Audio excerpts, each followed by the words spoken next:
సుందర రామిరెడ్డి గారు, Russia, Ukraine ఈ వార్త బయటకు వచ్చినప్పటి నుంచి లాస్ట్ 2 వీక్స్ నుంచి కూడా చాలామంది పోర్ట్‌ఫోలియోలో కొంత మార్పులు అంటే కొంత అప్స్ అండ్ డౌన్స్ కనిపించాయి.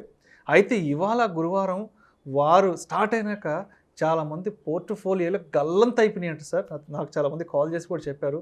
ఏంటి అసలు ఇవాళ ఎంత సంపద మార్కెట్‌లో నుంచి ఆవిరైపోయిందంటారు? ఇంకా లెక్కలు ఖచ్చితంగా అంటే ఇంకొక హాఫ్ అన్ అవర్ తర్వాత ఎన్ఎస్సీ వాళ్ళు రిలీజ్ చేస్తారండి. బట్ ఈ డెఫినెట్‌గా లక్షల కోట్లు అయి ఉంటుంది డెఫినెట్‌గా. ఎందుకంటే మార్నింగ్ గ్యాప్ డౌన్ ఓపెన్ అయినప్పుడే 10 లక్షల కోట్ల దాకా ఆవిరైపోయింది గ్యాప్ డౌన్ తోటి. సో మార్కెట్ ఈరోజు 5% అంటే మనం మార్కెట్ క్యాపిటలైజేషన్ 260 లాక్స్ క్రోర్‌లో నుంచి 5% అంటే మనం ఊహించచ్చు ఎంత పోయి ఉంటుందో. కాకపోతే ఈరోజు ఒక వారు ఒక రీజను. ఎఫ్&ఓ ఎక్స్‌పైరీ మంత్లీ ఎక్స్‌పైరీ ఉంది. గురువారం మంత్లీ ఎక్స్‌పైరీ ఎక్స్‌పైరీ ఒకటి ఉంది. థర్డ్ వన్ ఏంటంటే ఎన్ఎస్సీ వాళ్ళు రేపటి నుంచి ఈ ఆప్షన్ రైటింగ్ చేసే వాళ్ళకి 50% క్యాష్ కాంపోనెంట్ మ్యాండేటరీ చేశారు. ఒకప్పుడు పోర్ట్‌ఫోలియోని మనం ప్లెడ్జ్ చేసి ఫ్రీగా చేసుకునేవాళ్ళు ఆప్షన్ సెల్లింగ్. అలాంటిది ఇంక రేపటి నుంచి కంపల్సరీగా 50% క్యాష్ కాంపోనెంట్, 50% కొలాటరల్ సెక్యూరిటీగా స్టాక్స్ కానీ, మ్యూచువల్ ఫండ్స్ కానీ, బాండ్స్ కానీ ఇవ్వచ్చు. దాంతో ఎక్కువ మంది రోల్ ఓవర్ చేసుకోకుండా ఈరోజు క్లోజ్ చేశారు. అట్లా ఈ వార్ ఎఫెక్ట్ ఒకటి, క్లోజింగ్ ఒకటి, వరల్డ్ వైడ్ ప్యానిక్ ఒకటి, దాంతోటి ఈ ఆప్షన్ రూల్స్ మారటం ఒకటి, వీటన్నిటితోటి మార్కెట్ అన్ని ఎఫెక్ట్ ఒకేసారి చూపించేసింది. దాంతో ఒక్కసారిగా ప్యానిక్. ఇలాంటి ప్యానిక్ నేను చూసింది లాస్ట్ టైం అంటే కోవిడ్ అండి. మార్చిలో చూశాను 2020. ఎగ్జాక్ట్‌గా 24 మంత్స్ బ్యాక్. అప్పుడు ఆల్రెడీ మెంటల్‌గా మేము ప్రిపేర్ అయ్యాం. ఈసారి అయితే అన్ఎక్స్‌పెక్టెడ్ అది. ఎందుకంటే వార్ జరిగిద్దని అసలు అనుకోలేదు. సో అంత బ్లీడ్ మళ్ళీ ఇప్పుడు నేను చూస్తున్నాం. Market bleed. మార్కెట్లో కొన్ని ఇయర్స్ నుంచి మాకే ఈ పెయిన్ అనిపిస్తుందంటే లాస్ట్ 1 ఇయర్ 2 ఇయర్స్ జాయిన్ అయిన వాళ్ళకి కొత్తగా వచ్చిన వాళ్ళకి మీరు ఆల్రెడీ ట్విట్టర్లో సెటిల్ చేస్తూనే ఉన్నారు. ఇన్ఫ్లేషన్ నుంచి తప్పించుకోవడానికి 7% ప్రయాణం తప్పించుకుని ఇటు వస్తే పోర్ట్ఫోలియో డైలీ 7% రాకపోతుందని సెటిల్ చేస్తున్నారు. అది ట్రూ కూడా. బట్ గుర్తుపెట్టుకోండి, ఎకానమీ అనేది వన్ డేలో జీరో అయ్యేది కాదండి. అది ఇట్స్ హ్యాపెనింగ్ సమ్ టైమ్స్. కొన్ని గుడ్ డేస్ ఉంటాయి, బ్యాడ్ డేస్ ఉంటాయి, కొన్ని అప్ అండ్ డేస్ ఉంటాయి. ప్రస్తుతానికి బ్యాడ్ డేస్ నడుస్తుంది మార్కెట్లో. ఈ టైంలో మన స్టెమినాని టెస్ట్ చేస్తుంది, మెంటల్ ఎబిలిటీని మార్కెట్ టెస్ట్ చేస్తుంది. ఈ టైంలో ఎవరైతే లాంగ్ టర్మ్ పోర్ట్ఫోలియో బిల్డప్ చేసుకుందాం అనుకున్నారో, ఎవరైతే ETFs, index funds, least risk products ఉంటాయో వాళ్ళు కొంత మేనేజ్ చేసుకోవచ్చు అండి. మనకు తెలుసు మన మార్కెట్లో అన్నిసార్లు రైట్ అవ్వాల్సిన అవసరం లేదు. ఒకసారి రాంగ్ అయినా సరే ఆ రిస్క్ని ఎలా మేనేజ్ చేసేలా అని తెలిసే స్కిల్ మన దగ్గర ఉందంటే ఎంతకంత ఎస్కేప్ అవ్వచ్చు. బట్ పోర్ట్ఫోలియోలో బ్లీడ్ అవుతుంది మాత్రం you have to accept the truth. ప్రపంచవ్యాప్తంగా అవుతుంది. మీరు కనుక చూస్తే రష్యన్ మార్కెట్ ఈరోజు -55% అండి. Entire index -55. అది ఇప్పుడు రికవర్ అయ్యి -20లో ఉంది. ఇంకా ఒక ఇండెక్స్ టోటల్ స్టాక్ ఎక్స్చేంజే -50% రాబోతుంది అక్కడ. సో ఆ ఎఫెక్ట్ రిపుల్ ఎఫెక్ట్స్ వరల్డ్ వైడ్గా ఉంటాయి. అది ఇండియాలో కూడా ఉంది. అది కాకపోతే ఇండియాలో ఈ రేంజ్లో అనుకున్నాం. -5 అని ఎవరు అన్ఎక్స్పెక్టెడ్ థింగ్ అనమాట. ఎస్. అయితే సుందరరామరెడ్డి గారు, ఏదైనా ఒక గ్లోబల్ న్యూస్ వచ్చినప్పుడు ఎఫ్ఐఐలు వెంటనే వెనక్కి వెళ్ళిపోతారు. మరి ఇంత పెద్ద war news, already war start అయింది. సో మరి ఇప్పుడు ఫారిన్ ఇన్స్టిట్యూషనల్ ఇన్వెస్టర్స్ వాళ్ళ యొక్క ఆలోచన ధోరణి ఏ విధంగా ఉండే అవకాశం ఉందంటారు?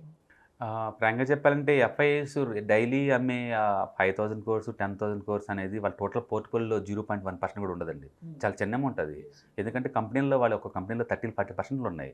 సో అది పెద్ద అమౌంట్ అని అనుకోవట్లేదు. రెండోది, ఈ రష్యన్ వారు కంటిన్యూస్గా 1 year 2 years ఉంటుందని అనుకోవట్లేదు. ఎందుకంటే ఉక్రెయిన్ సైజ్ చాలా చిన్నదండి రష్యాతో పోల్చుకుంటే. అది రేపటికల్లా అయిపోతుంది. చిన్న ఎకానమీ అది. 1 day 2 days అది ఆగిపోద్దండి. ఇప్పుడు ఆ న్యూస్ కాదు, ఆ న్యూస్ వచ్చిన రిపుల్ ఎఫెక్ట్స్ తోటి, ఆ న్యూస్తో వచ్చిన ఈ యూరోపియన్ యూనియన్స్ కావచ్చు, లేదా అమెరికా వచ్చే శాంక్షన్స్ తోటి ఈ క్రూడ్ ఆయిల్ ఇంకెంత ముందు పోద్దన్న భయంతో ఇలా ఫియర్ తోటి పడుతుంది తప్ప రియల్ ఎఫెక్ట్ అనేది అసలు ఇండియా మీద ఎలా ఉంటుందండి? యుక్రెయిన్ ఇండియన్ బిజినెస్ డీల్స్ ఉంది. హార్డ్లీ 20,000 crores బిజినెస్ వర్త్ ఇద్దరి మధ్య డీల్స్. మనం వాళ్ళకి మెడిసిన్స్ ఎక్స్పోర్ట్ చేస్తాం, అక్కడ నుంచి మనమేమో ఆయిల్ తెచ్చుకుంటాం, సన్ఫ్లవర్ ఆయిల్ లాంటివి. అది పెద్ద బంతులో డీల్ ఏం కాదండి. కాకపోతే దీనివల్ల ఏంటంటే యూరోపియన్ యూనియన్ మొత్తానికి క్రూడ్ అండ్ గ్యాస్ సప్లై చేసేది రష్యాది కాబట్టి డెఫినెట్గా ఎనర్జీ సెక్టర్ ఎఫెక్ట్ అవుతుంది. ఎఫెక్ట్ అవుతుంది వరల్డ్ వైడ్గా. అండ్ ఇండియా వాళ్ళు 80% ఇంపోర్ట్ చేసుకోవాలి crude and other related things. తద్వారా ఇక్కడ నుంచి ఎక్కువ పే చేయాల్సి వచ్చింది. మనం ఇన్ఫ్లేషన్ కంట్రోల్ తప్పింది అందరికీ. వరల్డ్ వైడ్ ఇన్ఫ్లేషన్ ఆల్రెడీ ఎక్కువ ఉందని చెప్పేసి వడ్డీ రేట్లు పెంచుతా పోతున్నారు. ఇప్పుడు ఇంకా ఇన్ఫ్లేషన్ ఎక్కువ అవుతుంది. దీంతో ఈ రిపుల్ ఎఫెక్ట్స్ తోటి ఎకానమీ సఫర్ అవటం తప్ప డైరెక్ట్ అక్కడ వార్ నుంచి వచ్చిన ఎఫెక్ట్ నుంచి అయితే ఖచ్చితంగా కాదు. సో ఎవరికి వాళ్ళు ఇండివిజువల్గా ప్యానిక్ అయిపోయారు. రైట్, ప్యానిక్ అయిపోయారు. ఎందుకంటే అది ఎంత దూరం వచ్చిందో అని చెప్పేసి. ఆ రిపుల్ ఎఫెక్ట్స్ ఎనర్జీ సెక్టర్ మీద మాత్రం చాలా దారుణంగా ఉంటుంది. ఆల్రెడీ మనం చూసాం ఈరోజు క్రూడ్ $101 దాటింది. ఒక సౌదీ వాళ్ళు కనుక ఆయిల్ ఎక్కువ పంప్ చేస్తే తప్ప ఆ డిమాండ్ మ్యాచ్ అవ్వలేము. ఇప్పుడైనా ఎలక్షన్స్ ఉన్నాయి కాబట్టి లాస్ట్ 100 డేస్ నుంచి ఇండియాలో ఆయిల్ రేట్ పెరగలేదండి. డెఫినెట్‌గా ఎలక్షన్స్ రిజల్ట్ అయిపోగానే ఈజీగా ₹10 పెంచుతారు లీటర్‌కి. ఆ ఇన్ఫ్లేషన్ మనం ఎఫెక్ట్ అవుతాం. అందుకని ఇండైరెక్ట్ ఎఫెక్ట్ అవుతాం ఇండియన్ ఎవరైనా సరే. సో ఇన్ఫ్లేషన్ పెరగబోతుంది. దాన్ని కంట్రోల్ చేయడం కోసం వరల్డ్ వైడ్ సెంట్రల్ బ్యాంక్స్ అన్నీ మళ్ళీ వడ్డీ రేట్లకు రెడీ అవుతాయి. ఇలాంటి రిపుల్ ఎఫెక్ట్స్ వల్ల ఇంకా ఎకానమీ వరస్ట్ అవుతుంది. అలా అవుతుంది తప్ప డైరెక్ట్‌గా ఈ వారు డైరెక్ట్ ఎఫెక్ట్ అయితే కాదు. ఇండైరెక్ట్ ఎఫెక్ట్స్ వల్ల అయితే మనం సఫర్ అవుతాం ఎంతకంత. బట్ నాకు తెలిసి ఎంత పెద్ద వార్ వచ్చినా సరే ఇండియన్ అనేది లోకల్ గ్రోత్ స్టోరీ అండి ఇది. ఇది ఒక దేశం ఎక్స్‌పోర్ట్స్ వల్ల వచ్చింది కాదు. చైనా వాళ్ళ లాగా ఇతర దేశాలకి ఎక్స్‌పోర్ట్ చేసి డబ్బులు సంపాదించే దేశం కాదు ఇండియా. ప్రపంచ బిజినెస్‌లో ఇండియన్ ఎక్స్‌పోర్ట్స్ అనేది 2%. అందుకని మన ఎకానమీ పెద్దగా ఎఫెక్ట్ అవుద్దని నేను అనుకోవట్లేదు. స్టాక్ మార్కెట్ పాయింట్ ఆఫ్ చెప్పాలంటే యెస్, వరల్డ్ మార్కెట్ మాత్రం ఇంటిగ్రేట్ అయ్యి అదే వరల్డ్ ఎకానమీ ఎలా రియాక్ట్ అవుతాం మనం అలా రియాక్ట్ అవుతాం. బట్ లోకల్ ఎకానమీ మాత్రం జీడీపీ గ్రోత్లో మాత్రం అవి ఎలాంటి కటింగ్స్ నేను అనుకోవట్లేదు. 9.2 ఏదైతే మనం ప్రెడిక్ట్ చేసామో ఆ జీడీపీ గ్రోత్ డెఫినెట్‌గా ఉంటుంది. రైట్. అయితే ఈ వారు న్యూస్ వచ్చిన లాస్ట్ 15 డేస్ ఫాల్ ఏ విధంగా ఉంది? ఇవాళ మార్కెట్ ఫాల్ ఏ విధంగా ఉంది? ఇది క్లైమాక్స్ అండి. నోబడీ ఒక సస్పెన్స్ సినిమాని థ్రిల్లర్‌ని ఇచ్చేసింది. ఎంతంటే లోయెస్ట్ క్లోజింగ్ అండి. రికవరీ అనేది ఎక్కడా లేదు. రికవరీ అనేది ఎక్కడా లేదు. అంటే ఉదయం మార్నింగ్ డిస్కౌంట్ వచ్చింది కొన్నోళ్ళకి 11:00కి అరే అనవసరంగా కొన్నాము అనిపించింది. 11:00 కొన్నోళ్ళకి ఈవినింగ్ 2:00 కొంటే బాగుండు అనిపించింది. ఈవినింగ్ 2:00కి 3:30 కొంటే బాగుండేది అనిపించింది. అంటే ప్రతి స్టేజ్‌లో అది డ్రాప్ అవుతూనే ఉంది. ఎక్కడ బయింగ్ సపోర్ట్ లేదు. ఆల్మోస్ట్ క్లైమాక్స్ స్టేజ్ అంతే. ఎస్. లోయెస్ట్ ఆఫ్ ద డేలో క్లోజ్ అయ్యామండి. 5% డ్రాప్ అయినా సరే ఎక్కడ బయింగ్ రాలేదు. దాని మీనింగ్ ఏంటంటే ఇంకా రేపు కూడా కంటిన్యూషన్ ఏదో ఉండొచ్చు డౌన్ ట్రెండ్. ఏదైనా మార్కెట్ ఒక రోజు లోయెస్ట్ క్లోజ్ అవుతే నెక్స్ట్ రోజు ఆ ట్రెండ్ కంటిన్యూ అవుతుంది. రైట్. అయితే ఇవాళ యుద్ధం మొదలైపోయింది. రష్యా ఉక్రెయిన్ పైన బాంబుల వర్షం కురిపిస్తుంది. బాంబుల మూతతో దద్దరిల్లిపోతుంది. ఇన్ కేస్ 1-2 రోజుల్లో ఒకవేళ యుద్ధం కనుక ఆగిపోతే మళ్ళా మార్కెట్లు ఏ విధంగా సస్టైన్ అయ్యి మళ్ళీ పైకి లేచే అవకాశం ఉంది? బేసికల్‌గా ఏదైనా ప్యానిక్‌లో అమ్మినప్పుడు మళ్ళీ మళ్ళీ ఎంతకంత డెడ్ క్యాట్ బౌన్స్ బ్యాక్ అంటారు ఆ టెక్నిక్‌ని. ఎంతకంత బౌన్స్ బ్యాక్ అవుతుందండి డెఫినెట్‌గా. బట్ పాత హైస్ మనతో రీచ్ అవ్వడానికి మాత్రం take months time. Definite damage జరిగిపోయిన చార్ట్స్ అన్నీ కూడా. యెస్. మళ్ళీ అది రికవర్ అవ్వడానికి చాలా టైం పడుతుంది. కాకపోతే మేబీ ఒక 1000 పాయింట్స్ ర్యాలీ అలా జరగచ్చు. ఇది మళ్ళీ సపోర్ట్ కనుక తీసుకుంటే. ఈ యుద్ధం ఎక్కువ రోజులు ఉంటుందని నేను అనుకోవట్లేదు. మిగతా యుద్ధంలా దీన్ని చూడలేము. ఎందుకంటే యుక్రెయిన్ చాలా చిన్నది. రెండోది పుతిన్‌కి యుక్రెయిన్ ఆక్యుపై చేద్దామని ఏం లేదు. ఆ రెండు ప్రాంతాల్లో వాళ్ళకి రష్యన్స్ ఎక్కువ లాంగ్వేజ్ మాట్లాడే ప్లేసెస్ ఏవైతే ఉన్నాయో వాటిని ఆక్యుపై చేస్తాడేమో తప్ప ఎంటైర్ యుక్రెయిన్‌ని క్యాప్చర్ చేస్తారని అనుకోవట్లేదు. పైగా వాళ్ళు జనాల మీద బాంబులు వేయట్లేదండి. మిలిటరీ స్థావరాలను బేస్‌గా తీసుకొని వాళ్ళు చేస్తున్నారు.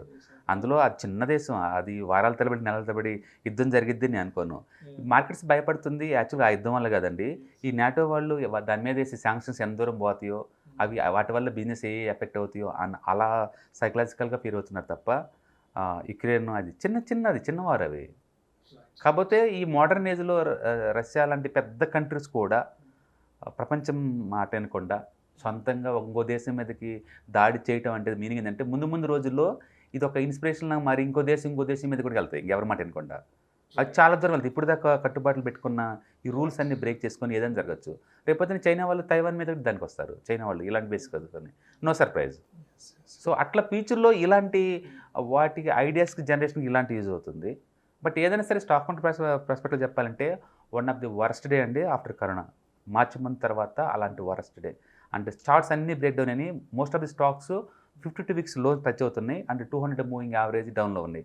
లిటరల్గా మనం బేర్ మార్కెట్ అని డిక్లేర్ చేయొచ్చు. బేర్ మార్కెట్ ఎందుకంటే 200 డేస్ మూవింగ్ యావరేజ్ కన్నా బ్రేక్ డౌన్ అయిందనుకోండి అది బేర్ మార్కెటింగ్ అఫీషియల్గా.